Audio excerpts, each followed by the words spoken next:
اس طرح ہر جب جنت میں انٹر ہوں گے تو ہر آدمی اپنی سواری کو پہچانتا ہوگا، حالانکہ پہلی دفعہ انٹر ہو رہا ہے۔ اس کا سرونٹ جانے گا یہ میرے آقا، اس کا یہ جانے گا یہ میری سواری، یہ میرا نوکر۔ اور ایمان والی عورتوں کو خامدوں سے پہلے جنت کے محل میں پہنچا دیا جائے گا تاکہ وہ جنت کے حسن و جمال کے ساتھ اپنے خامد کا استقبال کریں۔ اللہ نے جنت، یہاں کی عورت، یہاں کے مرد، ہم سب مٹی سے بنے۔ اللہ تعالیٰ نے جنت کی عورت کو مٹی سے نہیں بنایا، مشک، عنبر، زعفران، کافور سے بنایا۔ جنت میں ایک نہر ہے جس کا نام ہے بیضخ، اس کے اوپر موتیوں سے کورڈ ہے، وہ اس کے اندر مشک، عنبر، زعفران، کافور بہتا ہے۔ جب اللہ کسی جنت کی لڑکی کو بنانے کا ارادہ فرماتا ہے تو اپنے نور کی تجلی ڈالتا ہے اور پوری 130 فٹ کی لڑکی نکل کے باہر آ جاتی، فل ڈریسڈ ہے۔ جنت کی حور یہ نہیں کہ وہ کسی ماں کے پیٹ میں حمل ہوتا ہے، پھر وہ 9 مہینے کے بعد پیدا ہوتی ہے، پھر وہ فیڈر لیتی ہے، پھر وہ پیمپر باندھتی ہے، پھر وہ رڑتی ہے، پھر وہ بڑی ہوتی ہے اور پھر وہ جا کے حور بنتی ہے۔ ایسا نہیں ہے، یہ ہمارے لیے ہے، یہ ہمارے لیے پیمپر پونیاں ہمارے لیے ہیں۔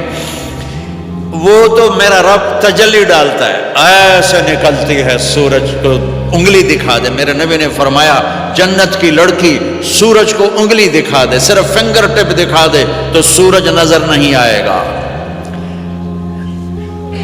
ایک آدمی کہنے لگا اللہ حوروں کا لالچ کیوں دیتا ہے؟ میں نے کہا زنا کو روکنے کے لیے، کہ انسان ایسا حریص ہے کہ شادی کر کے بھی زنا نہیں چھوڑتا ہے۔ تو اللہ تعالیٰ نے تمہیں خوبصورت پاک زندگی سکھانی ہے کہ اس دامن پہ گندگی کا چھینٹا مت لگنے دو، لگ جائے تو توبہ کرو تو سب دھل جاتا ہے، سب پاک ہو جاتا ہے، سب صاف ہو جاتا ہے، شرک معاف ہو جاتا ہے تو باقی گناہ تو اس سے چھوٹے ہیں۔ معاشرے کو پاکیزہ بنانے کے لیے، صاف ستھرا اور نسل کی حفاظت کے لیے، عورت کے ناموس اور عزت کی حفاظت کے لیے اللہ تعالیٰ نے کہا کہ ان برائیوں کو چھوڑ، تیرے لیے اللہ خود لے کے بیٹھا ہے جنت کی شراب۔ یہاں شراب کو حرام کیا، کہا تو آجا انہار من خمر لذت للشاربین۔ اور جنت کے دریا ہیں، نہریں نہیں ہیں، دریا ہیں۔ نہر تو اردو میں چھوٹے پانی کو کہتے ہیں، نہر عربی میں دریا کو کہتے ہیں، دریا ہوں گے اور وہ زمین کے اوپر چلیں گے۔ یہاں کا دریا زمین کھود کے چلتا ہے اور اس کے کنارے ہوتے ہیں۔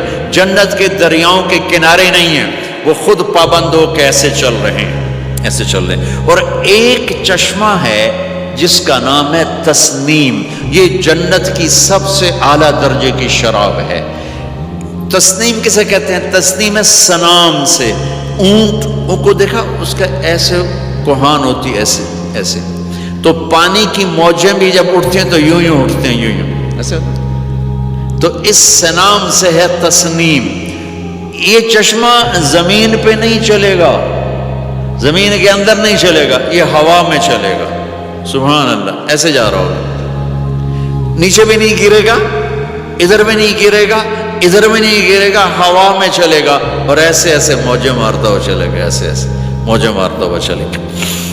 جب تمنا کرے گا جنتی تو ایک پانی کی دھار ایسے اس کے گلاس میں آئے گی اور اس کو فل کر کے پھر واپس چلی جائے گی اور ایک قطرہ زمین پہ نہیں گرے گا۔ ایک بدو کہنے لگا یا رسول اللہ جنت میں گھوڑے ہیں؟ آپ نے کہا ہیں، سبز پروں کے ساتھ اڑیں گے۔ دوسرا بولا یا رسول اللہ اونٹ ہیں؟ آپ نے کہا ہیں، وہ بھی سبز پروں کے ساتھ اڑیں گے۔ تیسرا بولا یا رسول اللہ کھجور ہے؟ آپ نے کہا کھجور بھی ہے، پر کھجور کا دانہ 12 ہاتھ لمبا ہوگا، یعنی یوں سمجھو 24 فٹ لمبا ہوگا، 24 فٹ کھجور۔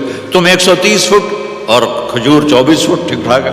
میں بیان کر رہا تھا، میں نے کہا کھجور 24 فٹ ہوگی اور ہم 130 فٹ ہوں گے، تو ایک عرب نوجوان کہنے لگا 130 فٹ تو بہت برا لگے گا، تو کیسے، ہم تو اسی طرح ٹھیک ہیں۔ میں نے کہا فرض کرو تم یہی 6 فٹ 5 فٹ جنت میں چلے گئے اور تم جنت کے درخت کے نیچے سے گزرے، اوپر سے 25 فٹ لمبی کھجور تیرے سر پہ گری، تو کدھر جائے گا؟